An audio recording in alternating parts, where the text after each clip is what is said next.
श्री ब्रह्म पुराण चक्र तीर्थ और पीपल तीर्थ की महिमा, महर्षि दधीचि, उनकी पत्नी गभस्तिनी तथा उनके पुत्र पिप्पलाद के त्याग की अद्भुत कथा।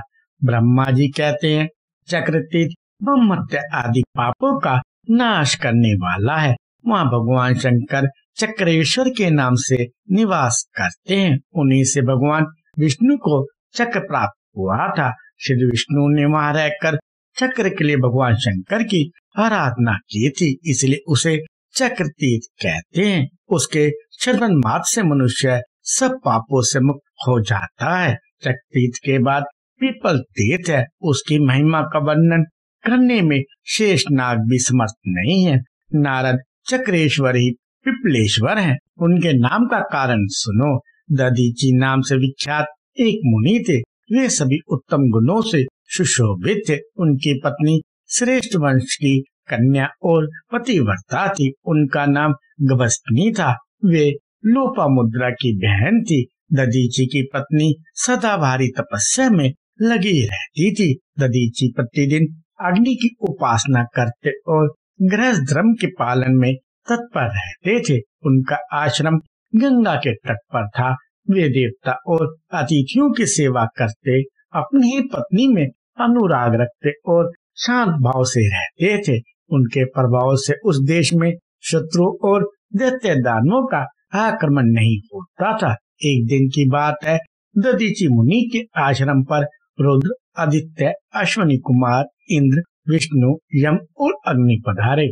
वे दैत्यों को परास्त करके वहां आए थे और उस विजय के कारण उनके हृदय में हर्ष की हिलोरें उठ रही थी। मुनिवर दधीचि को देखकर सब देवताओं ने प्रणाम किया।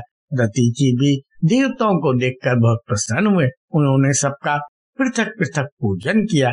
फिर पत्नी के साथ देवताओं के लिए गृहस्थोचित स्वागत सत्कार का प्रबंध किया। इसके बाद उन्होंने देवताओं से कुशल पूछी और देवता भी उनसे वार्तालाप करने लगे। देवता बोले, मुने, आप इस पृथ्वी के कल्प वृक्ष है। आप जैसा महर्षि जब हम लोगों पर इतनी कृपा रखता है, तब अब हमारे लिए संसार में कौन सी वस्तु दुर्लभ होगी। मुनि श्रेष्ठ, जीवित पुरुषों के लिए जीवन का इतना ही फल है कि वे तीर्थों में स्नान, समस्त प्राणियों पर दया और आप जैसे महात्माओं का दर्शन करें। मुने, इस समय स्नेहवश हम आपसे जो कुछ कहते हैं उसे ध्यान देकर सुने। हम बड़े बड़े राक्षसों और दैत्यों को जीतकर यहाँ आए हैं। इससे हम बहुत सुखी हैं। विशेषता आपका दर्शन करके हमें बड़ी प्रसन्नता हुई है। अब हमें अस्त्रों के रखने से कोई लाभ दिखाई नहीं देता। हम उन अस्त्रों का बोझ ढो भी नहीं सकते। हम स्वर्ग में जब इन अस्त्रों को रखते हैं तब हमारे शत्रु इनका पता लगाकर वहां से हड़प ले जाते हैं। इसलिए हम आपके पवित्र आश्रम पर इन सब अस्त्रों को रख देते हैं। ब्राह्मण, यहाँ दानवों और राक्षसों से तनिक भी भय नहीं है। आपकी आज्ञा से यह सारा प्रदेश पवित्र और सुरक्षित हो गया है।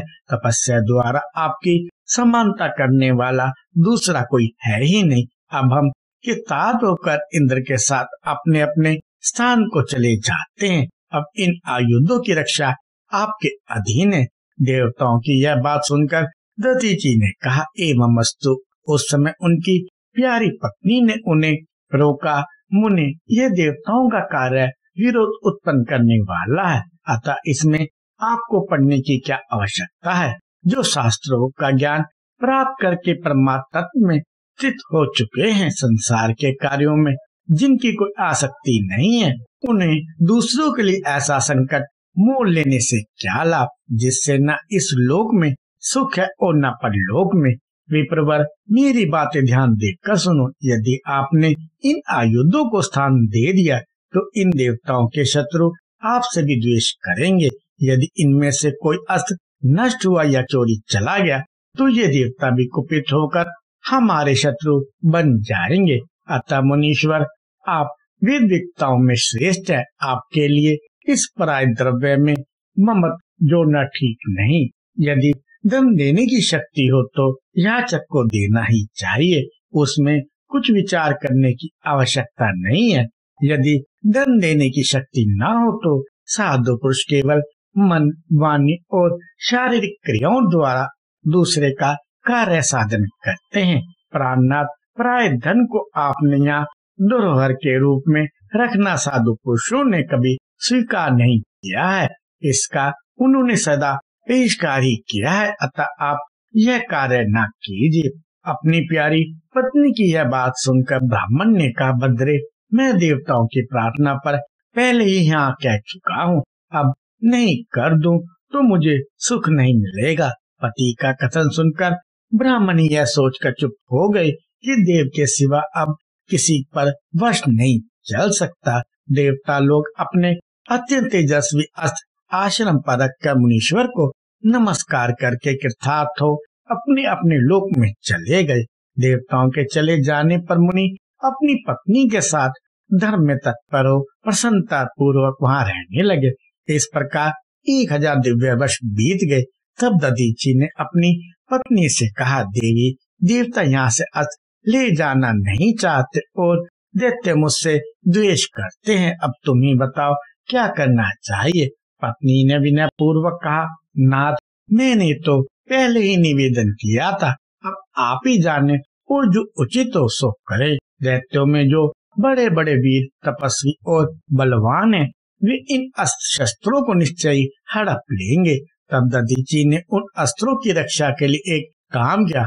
उन्होंने पवित्र जल से मंत्र पढ़ते हुए अस्त्रों को नहलाया, फिर वह सर्वास अस्त्र में परम पवित्र और तेजयुक्त जल स्वयं पी लिया।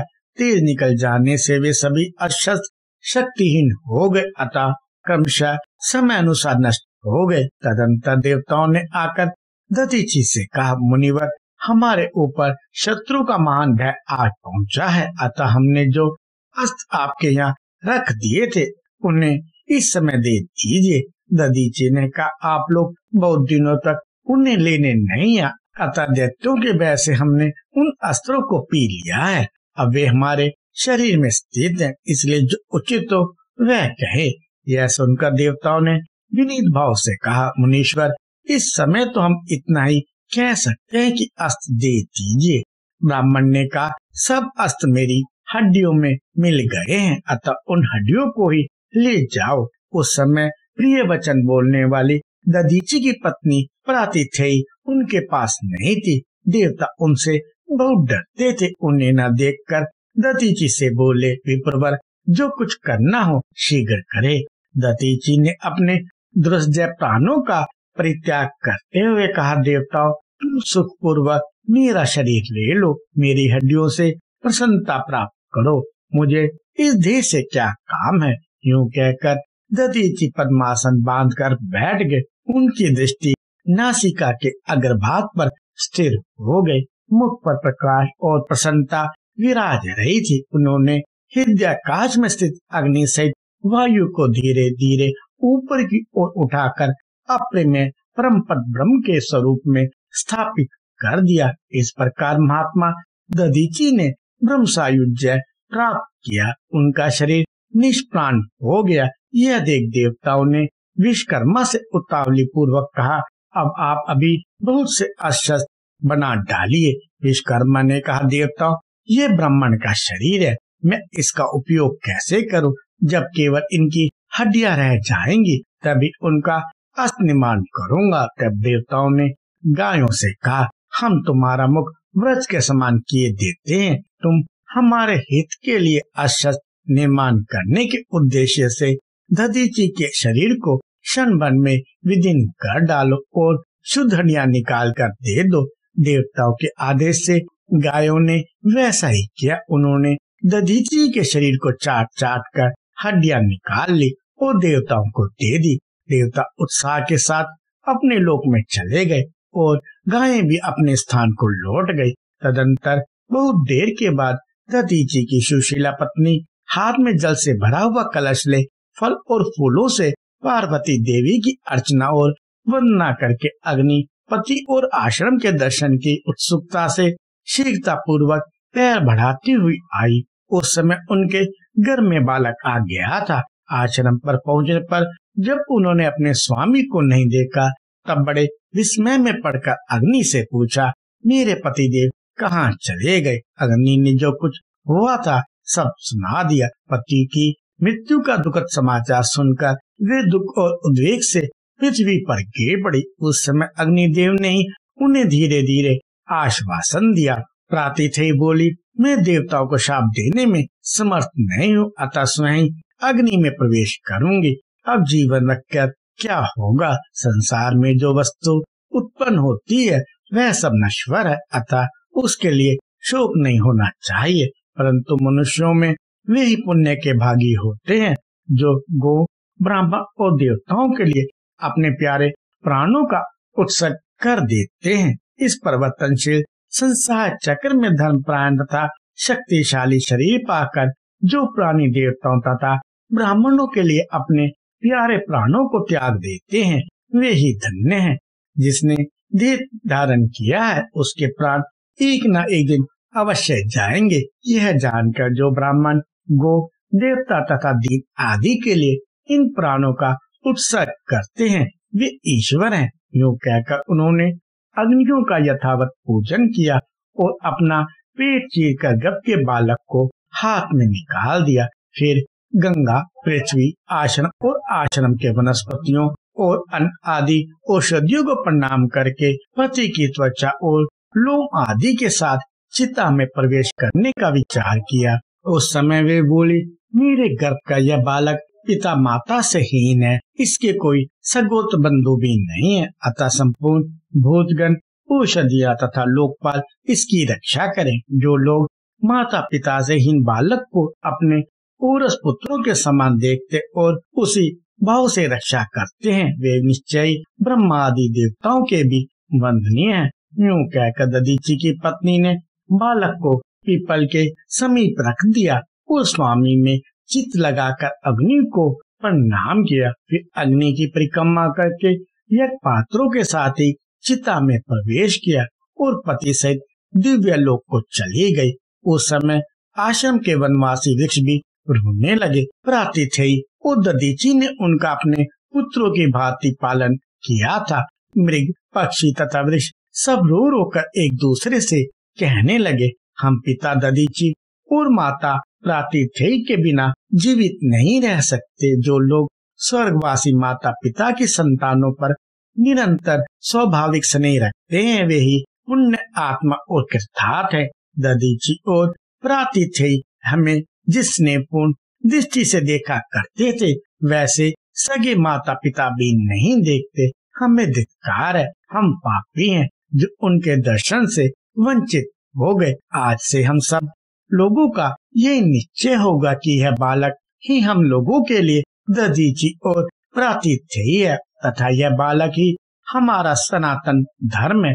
यूं कहकर वनस्पतियों और औषधियों ने अपने राजा सोम के पास जाकर उत्तम अमृत की याचना की। सोम ने उन्हें बहुत उत्तम अमृत दिया और वनस्पतियों ने वह लाकर बालक को दे दिया।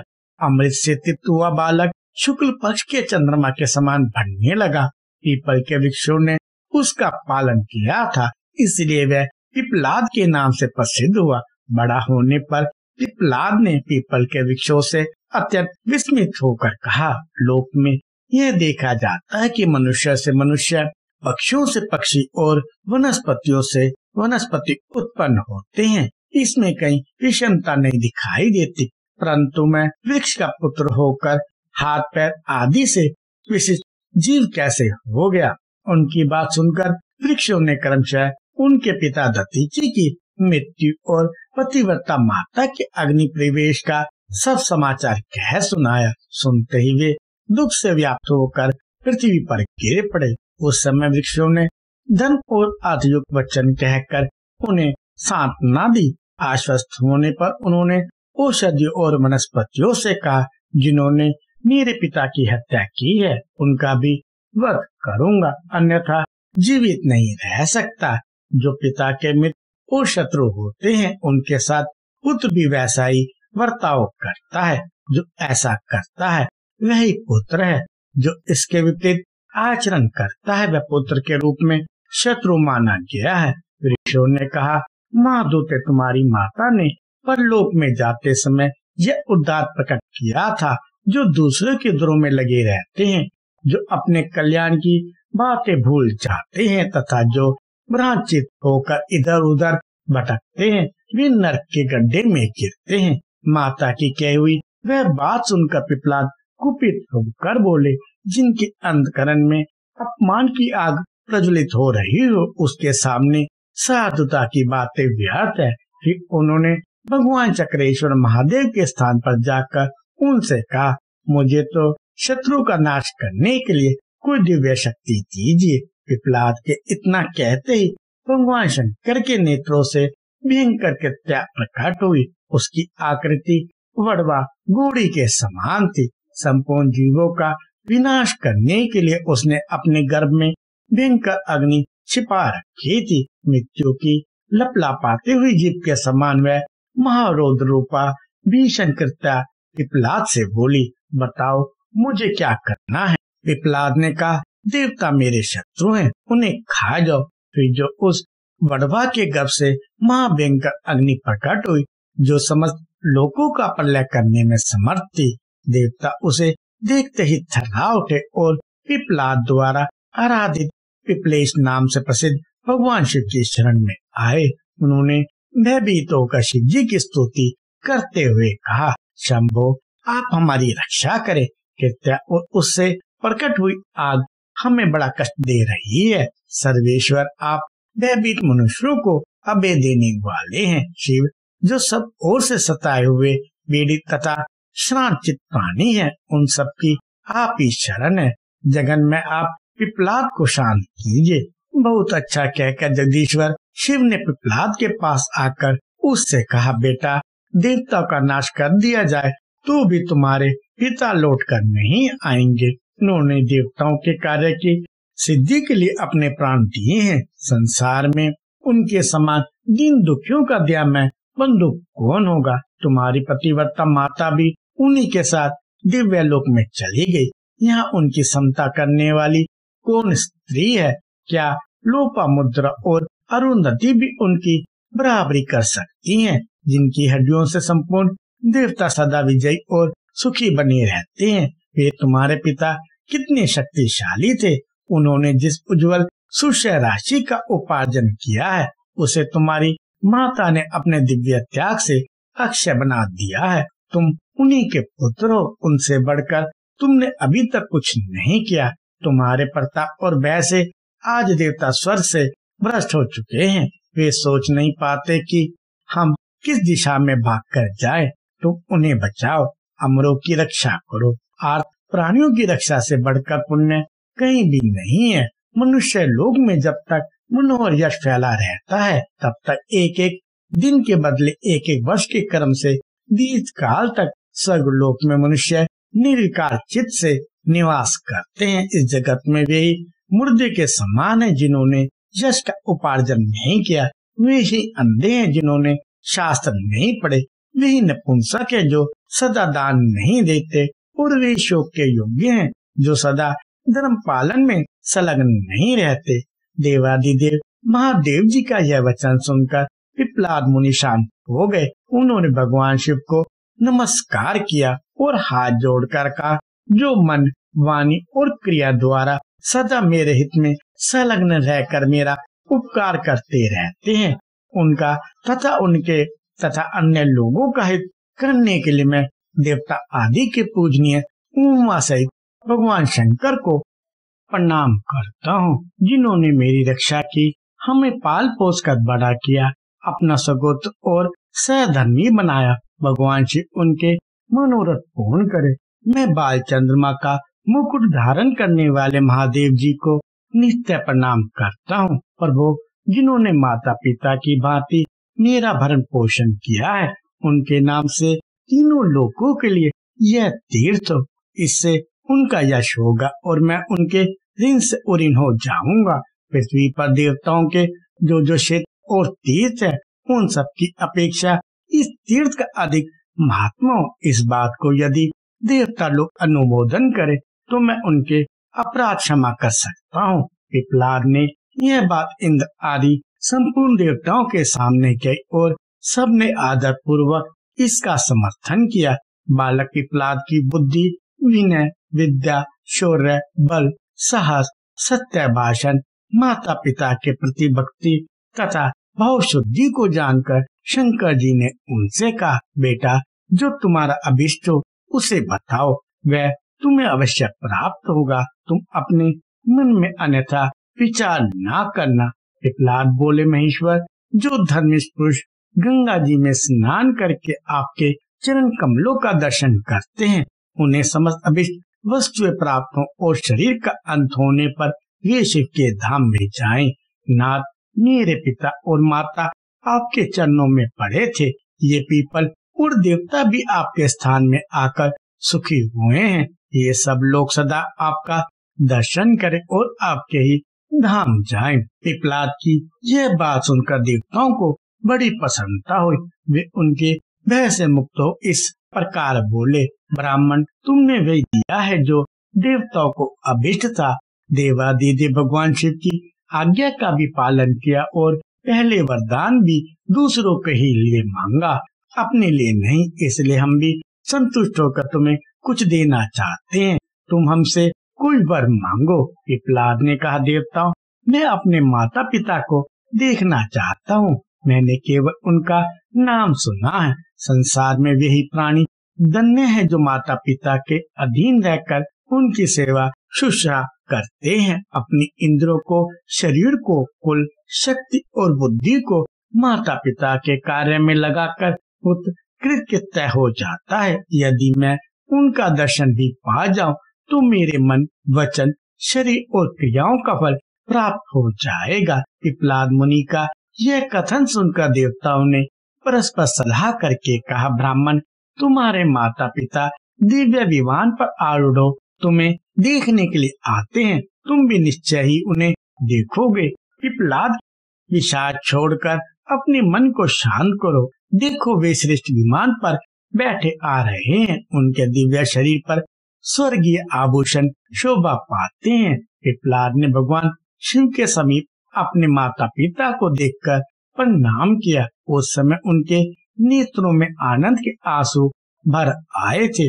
वे किसी तरह गदगद कंठ से बोले, अन्य कुलीन पुत्र अपने माता पिता को तारते हैं, किंतु मैं ऐसा भाग्यहीन हूँ जो अपनी माता के उदर को विदीन करने में कारण बना। उस समय उसके माता पिता ने कहा, पुत्र तुम धन्य हो जिसकी कीर्ति स्वर्गलोक तक फैली है। तुमने भगवान शंकर का प्रत्यक्ष दर्शन किया और देवताओं को सांत्वना दी। तुम जैसे पुत्र से पितरों के उत्तम लोग कभी क्षीण नहीं होते।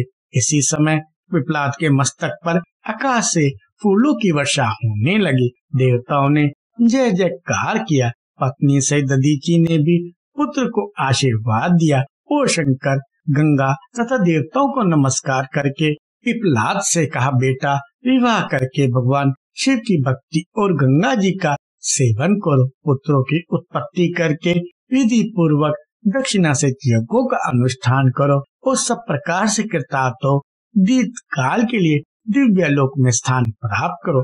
पिपलाद ने कहा, पिताजी मैं ऐसा ही करूँगा। तदंतर पत्नी सहित दधीचि पुत्र को बारंबार सांत्वना दे देवताओं की आज्ञा ले पुनः दिव्य लोक में चले गए। इसके बाद देवताओं ने भगवान शिव से कहा, जगदीश्वर अब दधीचि की हड्डियों की, हमारी तथा इन गायों की पवित्रता के लिए कोई उपाय बताइए। शिव ने कहा, गंगा जी में स्नान करके संपूर्ण देवता और गाय पाप मुक्त हो सकती हैं। इसी प्रकार दधीचि के शरीर की हड्डियां भी गंगा जी के जल में धोने से पवित्र हो जाएंगी। शिव जी की आज्ञा के अनुसार देवता स्नान करके शुद्ध हो गए और हड्डियां धोने मात्र से पवित्र हो गए। जहाँ देवता पाप मुक्त हुए वह पाप नाशन तीर्थ कहलाता है। वहाँ का स्नान और दान ब्रह्म हत्या का नाश करने वाला है। जहाँ गाय पवित्र हुई उस स्थान का नाम गोतीर्थ हुआ। जहाँ दधीचि की हड्डियां पवित्र की गई उसे पितृतीर्थ जानना चाहिए। वह पितरों की प्रसन्नता को बढ़ाने वाला है। जिस किसी प्राणी के वह कितना ही पापी क्यों ना हो, शरीर की राख, हड्डी, नख और रोएं उस तीर्थ में पड़ जाते हैं। वह तब तक स्वर्गलोक में निवास करता है जब तक कि चंद्रमा, सूर्य और तारों का अस्तित्व बना रहता है। इस प्रकार उस तीर्थ से 3 तीर्थ प्रकट हुए। उस समय देवताओं और गायों ने पवित्र होकर भगवान शंकर से कहा, हम लोग अपने अपने स्थान को जाएंगे। यहाँ सूर्य देव की प्रतिष्ठा की गई है। इनके प्रतिष्ठित होने से सब देवता प्रतिष्ठित हो जाएंगे, इसलिए आप हमें आज्ञा दें। सनातन सूर्य देव स्थावर जंगम रूप जगत के आत्मा है। जहाँ जगत जननी गंगा और साक्षात भगवान त्र्यंबक विराज रहे हैं, वहाँ प्रतिष्ठान नामक तीर्थ भी हो। यूं कहकर देवताओं ने पिपलाद से भी अनुमति ली और अपने अपने निवास स्थान को चले गए। वहाँ जितने पीपल थे कालांतर में अक्षय स्वर्ग को प्राप्त हुए। प्रतापी पिपलाद ने उस क्षेत्र के अधिष्ठाता देवता के रूप में भगवान शंकर की स्थापना करके उनका पूजन किया। फिर गौतम की कन्या को पत्नी रूप में प्राप्त करके कई पुत्र उत्पन्न किए, लक्ष्मी और यज्ञ का उपार्जन किया और अंत में वे सुहजनों के साथ स्वर्गलोक को चले गए। तब से वह क्षेत्र पिपलेश्वर तीर्थ कहलाने लगा। वह सब यज्ञों का फल देने वाला पवित्र तीर्थ है। उसके स्मरण मात्र से पापों का नाश हो जाता है। फिर स्नान दान और हृदय के दर्शन से जो लाभ होता है उसके लिए तो कहना ही क्या है। वहाँ देवादिदेव महादेव जी के दो नाम है, चक्रेश्वर और पिपलेश्वर। इस रहस्य को जानकर मनुष्य सब अभिष्ट वस्तु को प्राप्त कर लेता है। देव मंदिरों में सूर्य की प्रतिष्ठा होने से वह क्षेत्र प्रतिष्ठान कहलाया, जो देवताओं को भी बहुत प्रिय है। यह उपाख्यान अत्यंत पवित्र है। जो मनुष्य इसका पाठ अथवा श्रवण करता है वह दीर्घजीवी, धनवान और धर्मात्मा होता है तथा अंत में भगवान शंकर का स्मरण करके उन्हीं को प्राप्त कर लेता है। कृपया लाइक, शेयर और सब्सक्राइब करें।